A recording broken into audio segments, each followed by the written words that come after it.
तो अस्सलाम वालेकुम, कैसे हैं आप सब। आई होप सो आप सब ठीक होंगे। फ़ोटोशॉप की क्लासेस मैं सीरीज़ स्टार्ट कर रहा हूँ आप सभी के लिए, बिकॉज फ़ोटोशॉप का जो टॉपिक होता है वो बहुत ज़्यादा ट्रेंडिंग में जा रहा होता है। फ़ोटोशॉप एक ऐसा सॉफ्टवेयर है जिसमें आपको काफ़ी ज़्यादा टूल्स देखने को मिलते हैं। सो फ़ोटोशॉप एक ऐसा टॉपिक है जहाँ पर आपके पास कंट्रोल्स तो होते हैं, लेकिन अगर आपके पास स्किल्स हैं तो बहुत ज़्यादा आप वहाँ से रिजल्ट्स निकाल सकते हैं। इसी तरह मैं आपके साथ शेयर करूँगा फ़ोटोशॉप के अंदर आप मास्किंग टेक्निक को कैसे यूज़ करते हैं। अब मास्किंग टेक्निक क्या होता है कि आप किसी भी ऑब्जेक्ट को किसी भी शेप के अंदर ड्रॉप कर सकते हैं और उसके बाद उसको आप रिसाइज कर सकते हैं, स्केलिंग कर सकते हैं, अप डाउन ग्रेड डाउन। तो कैसी ये सारी चीज़ें होंगी मैं आपके साथ शेयर करूंगा और आई होप सो आपको आज का ये ट्यूटोरियल पसंद आएगा। अगर आपको वीडियो पसंद है वीडियो को लाइक कर दीजिएगा, फ्रेंड्स हैं शेयर कर दीजिएगा और टाइम ज़ाया नहीं करते वीडियो की तरफ बढ़ते हैं। ओके, तो यहाँ पर मैंने फ़ोटोशॉप का कैनवा ओपन किया हुआ है और सबसे पहले ये होता है आपके पास कैनवा। ठीक है, यहाँ से मैं ले रहा हूँ मूव टूल और ये कैनवा होता है, आप अपनी इमेजेस को ड्रॉप करते हैं, न्यू लेयर्स के ऊपर ड्रॉप करें, यहाँ से प्लस पर क्लिक करते जाएंगे, आपकी न्यू लेयर्स बनती जाएंगी।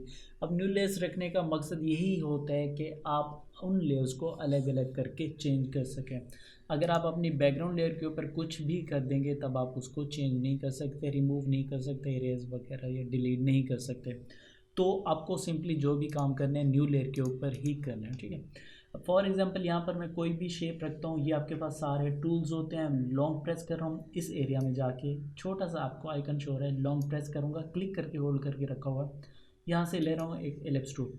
ठीक है, अब यहाँ पर अगर मैं एलिप्स टूल ड्रॉ करता हूँ लेफ्ट माउस का जो बटन है उसके साथ, तो देखना ये प्रोपोर्शनली बड़ा नहीं हो रहा। ठीक है, आप ये चाहते हैं कि इसका जो स्केल है वो एक जैसा ही रहे, तो आपने कीबोर्ड से शिफ्ट होल्ड कर लेना है। जैसे आप शिफ्ट होल्ड करेंगे तो इसका जो स्केलिंग है वो एक जैसी बड़ी होगी।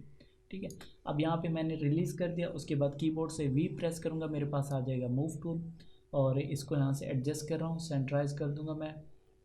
जैसे मैं यहाँ पे लेके आऊँगा तो आपको देखना है कि आपकी मेजरमेंट जो कि रूलर है आपका, वो आपको इंडिकेट कर रहा है कि आपका जो ये ऑब्जेक्ट है वो सेंट्राइज हो चुका है, वर्टिकल भी हॉरिजॉन्टल भी। अब यहाँ पे आके मैंने रख दिया, उसके बाद मैं कोई भी अपनी एक शेप ड्रॉप करता हूँ यहाँ पर, या इमेज मैं अपनी कोई भी ड्रॉप करता हूँ। अब यहाँ पर फॉर एग्जांपल मेरे पास ये वाली इमेज है जो कि मेरी अपनी है। अब बेसिकली है क्या, नीचे मेरे पास शेप है और ये है मेरे पास इमेज। मैं ये चाहता हूँ कि जो मेरी यही इमेज है वो चली जाए रेक्टेंगल में, वो चली जाए पीछे शेप में। तो क्या करूँगा, मैं लेयर पैनल में आऊँगा और मैंने ऑल्ट जो लेफ़्ट साइड वाला कीबोर्ड का ऑल्ट बटन है उसको जैसे होल्ड करूँगा तो आपने देखना है जो आपका कर्सर है उसका जो आइकन है वो चेंज हो चुका है। ठीक है, सो जैसे अब मैं माउस का लेफ़्ट बटन क्लिक करूँगा, मेरी जो इमेज है वो उस शेप में चली गई है। अब मैं सिलेक्ट करूँगा और यहाँ से उसको एडजस्ट कर सकता हूँ, डबल क्लिक। अगर मैं कंट्रोल टी प्रेस करता हूँ तो उसको मैं एडजस्ट कर सकता हूँ, उसकी स्केलिंग छोटी या बड़ी कर सकता हूँ। बट ये हुआ है कि मास्क हो चुकी है मेरी इमेज, अब इस इमेज से बाहर, इस शेप से बाहर मेरी इमेज नहीं जा सकती। ठीक है, तो यहाँ से आप इसको क्लिप कर सकते हैं। अब फॉर एग्जांपल ये होता है कि सम टाइम आप अपनी जो इमेजेस होती हैं उनको एक सर्कल शेप देना चाहते हैं। इससे पहले क्या होता था, जो कि मैं अपने इंट्रो में बात करता था, स्टार्ट में किया करता था, अगर ऑल्ट के साथ इसको मैं अनक्लिप कर दूं तो ये बाहर आ चुकी है। नीचे वाली जो शेप है उसको मैं यहाँ से हाइड कर रहा हूँ। इसको अगर मैंने स्केल लेना है ना, सर्कल लेना है, तो मैं ये करता था, यहाँ से लॉन्ग प्रेस करूँगा, देन मैं लूँगा एक इलिप्टिकल मार्की टूल और मैंने सिंपली यहाँ से ऑल्ट और शिफ्ट के साथ इसको जो है वो एडजस्ट करना है। अब यहाँ पर एडजस्ट हो चुका है और इसको सेंटराइज कर दूँगा मैं। उसके बाद मैंने कीबोर्ड से कंट्रोल जे प्रेस करना है, तब भी हुआ वही कुछ है कि जो मेरी शेप है वो एक राउंडेड शेप में कन्वर्ट हो चुकी है जो मेरी इमेज है। बट इसमें क्या है कि अब मैं इसको जो है वो रीसाइज नहीं कर सकता, रीस्केलिंग नहीं कर सकता। तो उसके लिए यही होता था कि आप अपनी जो शेप है उसको कर लेते थे क्लिप मास्क। सो क्लिप मास्क से ये होता है कि आप उसको रोटेट कर सकते हैं, मूव कर सकते हैं, एडजस्ट भी कर सकते हैं। तो ये होता है आपके पास मास्किंग कि किस तरह आप ये चीज़ें कर सकते हैं। अब दोनों को सिलेक्ट कर रहा हूँ और इनको यहाँ पे ला के रख दूँगा और कंट्रोल टी के साथ इनको मैं ट्रांसफॉर्म कर दूँगा। ठीक है, तो ये हो गया हमारे पास जो है ये वाली शेप। अगर आप इसी चीज़ को, अगर मेरी यही इमेज है और मैं ये चाहता हूँ कि किसी टेक्स्ट के अंदर आनी चाहिए, तो मैं फॉर एग्जांपल यहाँ से ले रहा हूँ एक टाइप टूल। टाइप टूल लेने के बाद मैंने सिंपली करना ये है कि यहाँ पर सिंपली जो है वो मैंने टाइप करना है। अब ये है एक टेक्स्ट, तो मैं कर रहा हूँ ये कि के लिख रहा हूँ शिफ्ट के साथ। ठीक है, और उसके बाद यहाँ से मूव टूल ले रहा हूँ, कंट्रोल टी ट्रांसफॉर्म करूँगा और इसका साइज़ बड़ा कर रहा हूँ।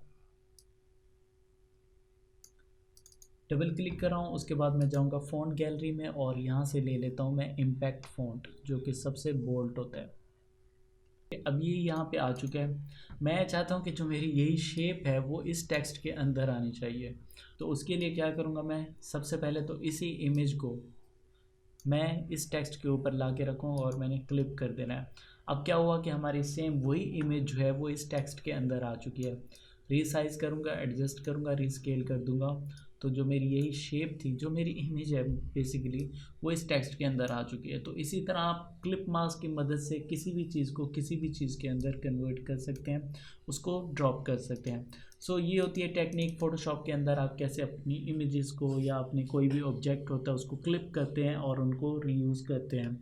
Well friends, I hope so आपको ये इंटरेस्टिंग लगा होगा टॉपिक। कमेंट सेक्शन में बताइएगा वीडियो कैसी लगी। मैं आपके साथ और भी इंटरेस्टिंग वीडियो शेयर करता रहूँगा, इसके लिए लाजमी चैनल को सब्सक्राइब करके रखिएगा।